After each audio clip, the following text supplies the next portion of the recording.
Just a few days left to vote, of course, the general election. A lot of people have voted already. However, Saturday is going to be the final opportunity for you to cast your vote. A vote for your local MP and also, of course, for a party vote tick as well.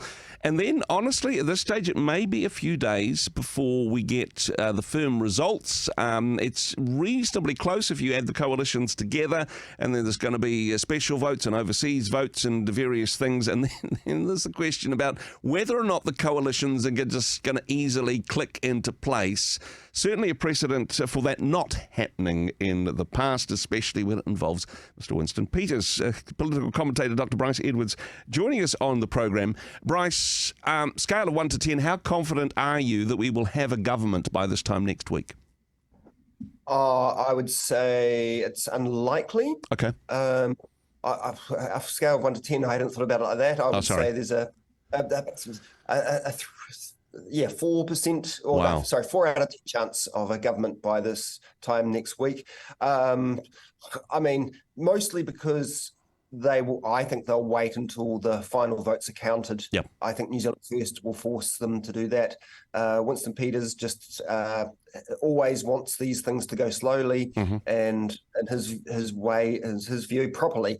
And that's until the final votes are counted and we know how strong his hand is. Yeah.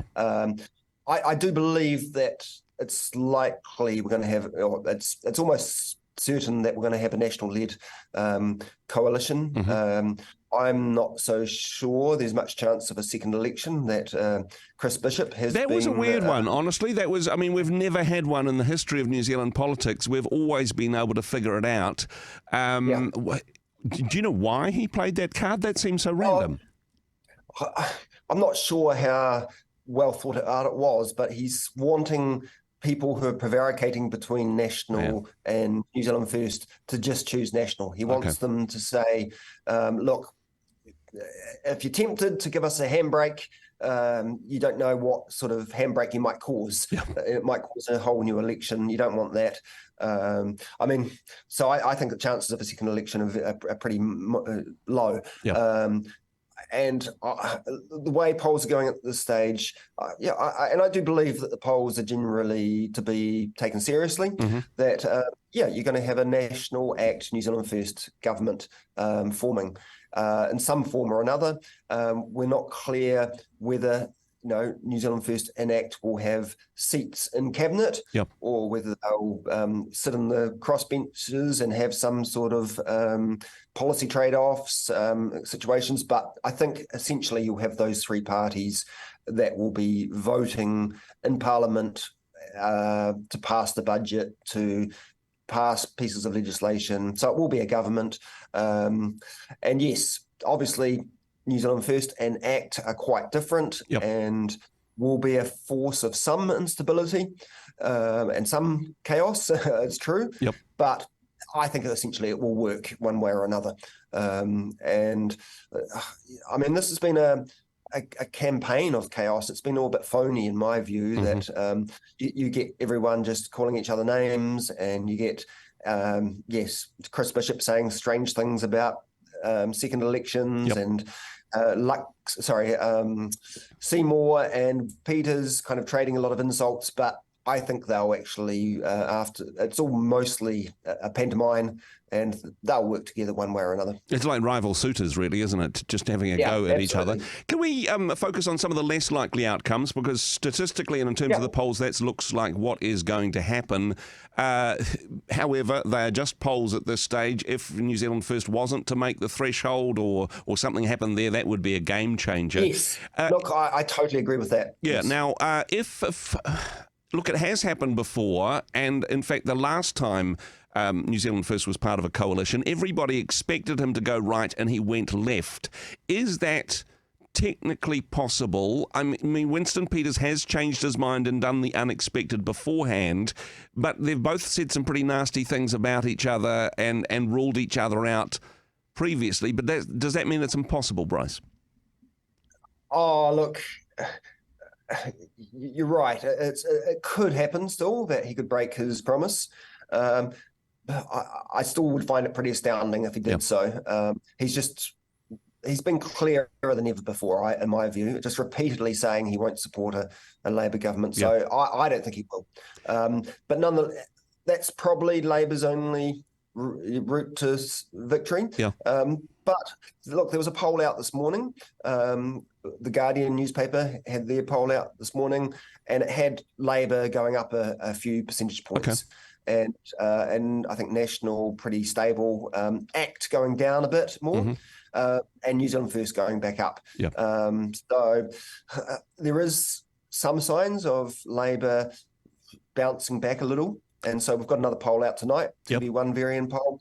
And of course the poll of all polls this Saturday, and what follows from there. Let's look at another unlikely situation that, when it comes to stable coalition partners, that we managed to get a teal coalition, that it's Greens instead of New Zealand First. Greens ACT National. Could that happen, do you think? I think it could. It's not likely, in my view, to involve ACT if there's a teal coalition.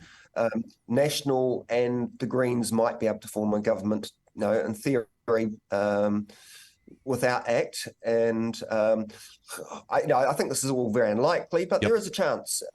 Certainly, if the Greens, certainly National has some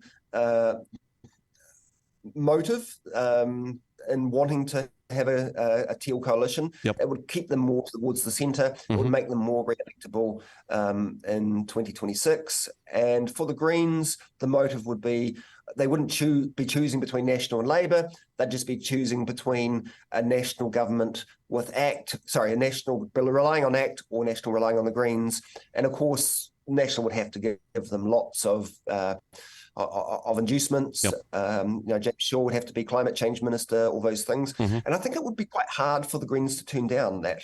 It would be a difficult situation for them. But it was like the Murray Party back when John Key came into government. He opened the door for them. It was a surprise that they accepted. But it kind of worked for them in the end. Yeah, no, certainly. But I mean, that would be an unusual situation, I suppose, in that scenario, saying, so who is the kingmaker here? That is something which is possible. Of course, the Greens have spoken against that as a possibility previously, but when the deal's on the table, things can change, right? The Greens, they kind of make noises that they don't want that, but they don't rule it out. They haven't ruled it out. And so in previous elections they have ruled out National. This one they actually haven't. So it's possible. The ACT Greens coalition which is the one that's been ruled out. That's the one that is less likely in your opinion? Yeah. Okay. Indeed. That's one, possibly the least likely scenario, but it's still mathematically possible, and there is certainly a historical precedent for this. Is the Grand Coalition, that National and Labour go into coalition together. Of course, this has been the case in Germany, which is a similar political system to us. And actually, when you look at it, National and Labour have more in common politically than the fringe parties that they're looking to form coalitions with. Too much blood on the water, too much, blood up the walls and water under the bridge, in your opinion, or is it still possible? No, it's not going to happen, definitely not. And I think both parties are too tribal I think they both see that it would be dangerous for them for the next election. It would lead to both tribes would see it as a betrayal, basically. Yeah, basically. So it's not going to happen. But you're absolutely right. Ideologically, those two parties could work together in government. We just don't have that political culture, though, in the country to enable that, I don't think, at this stage. Any particular predictions? Are you happy to put numbers on this, what you think the election outcome will be, Bryce? Not really. I don't see any reason to doubt where the polls are at the moment, being reflective. We're going to have National in the high 30s. Labour might recover and get to 30, but I can't. But I think it's going to be high 20s, maybe 30 at most. New Zealand First might actually go past ACT. I think that will be the interesting one. They could surpass ACT and get up to 10%. And yeah, the Greens will be about that as well. Nothing else matters. I don't think there's going to be any other big surprises. Yep. The big thing I'm probably forecasting is a low voter turnout. Okay. So at this stage, as of yesterday, we've had 722,000 people vote early, because you can advance vote now. Yep. That's way down on where things were at the 2020 election. There was almost double that by the stage at that election. Wow. So we've got, 3 more days of voting. I don't think it's going to catch up anywhere near the voter turnout we had at 2020, which was quite high by historical standards. I think we're possibly going to have the lowest voter turnout in New Zealand history. Oh, wow.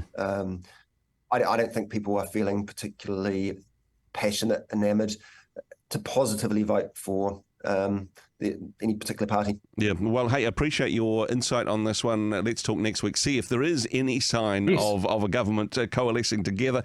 But hey, appreciate your wisdom as always. Thanks for joining us.